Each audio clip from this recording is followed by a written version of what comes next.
Tugas biologi atas nama Nur Anissa Trihapsari dari kelas 11 IPS 2 nomor urut 20.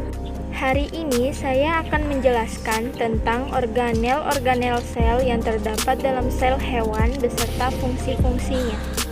Apa itu sel? Sel adalah unit terkecil penyusun makhluk hidup. Sel hewan termasuk sel eukariotik karena bisa dibilang sel hewan memiliki organel sel yang lengkap. Ayo kita simak satu persatu organel-organel sel yang terdapat dalam sel hewan juga fungsi-fungsinya.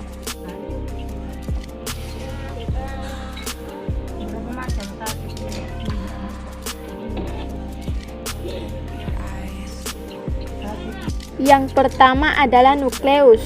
Nukleus adalah organel sel yang berperan sebagai pengatur atau pengendali segala aktivitas sel.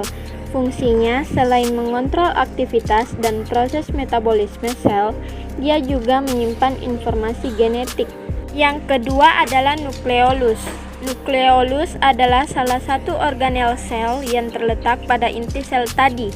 Fungsinya sebagai pembentukan protein dengan menggunakan RNA. Nukleolus juga memproduksi dan merakit subunit yang nantinya akan membentuk ribosom. Yang ketiga adalah sitoplasma. Sitoplasma merupakan bagian sel yang berupa cairan. Sifatnya koloid kompleks yang artinya tidak padat dan juga tidak cair. Fungsinya adalah sebagai sumber bahan kimia pada sel dan juga tempat berlangsungnya metabolisme. Yang keempat adalah membran sel. Membran sel adalah salah satu bagian sel yang paling luar. Ia tersusun dari protein. Fungsinya sebagai pembungkus sel, pengatur keluar masuknya mineral dan nutrisi di dalam atau luar, dan juga menerima rangsangan dari luar. Yang kelima adalah mitokondria. Mitokondria memiliki peran yaitu sebagai mesin pengolah dalam sel. Respirasi perbaikan sel luar pada jaringan, penghasil energi dalam bentuk ATP yang nantinya akan digunakan untuk beraktivitas. Yang keenam adalah badan Golgi.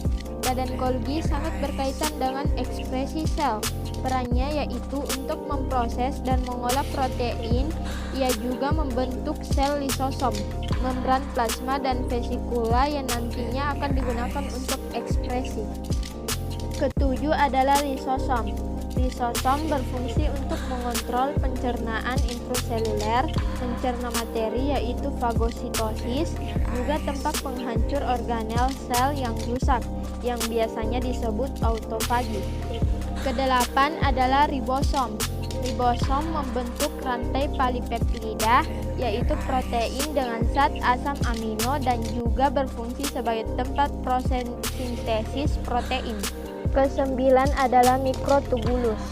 Mikrotubulus berfungsi untuk melindungi sel, memberi bentuk sel, dan juga pembentukan flagella dan sentriol. Kesepuluh adalah retikulum endoplasma. Retikulum endoplasma terbagi menjadi dua, yaitu retikulum endoplasma kasar dan halus. Di retikulum endoplasma yang kasar terdapat ribosom. Retikulum endoplasma berfungsi sebagai sintesis atau pengolahan protein, juga pengangkut sintesis steroid dan lemak di tubuh hewan. Yang ke-11 adalah sitoskeleton.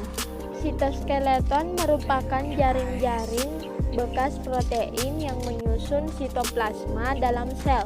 Ada 3 macamnya, yaitu mikrotubulus, mikrofilamen, dan juga filamen intermediate.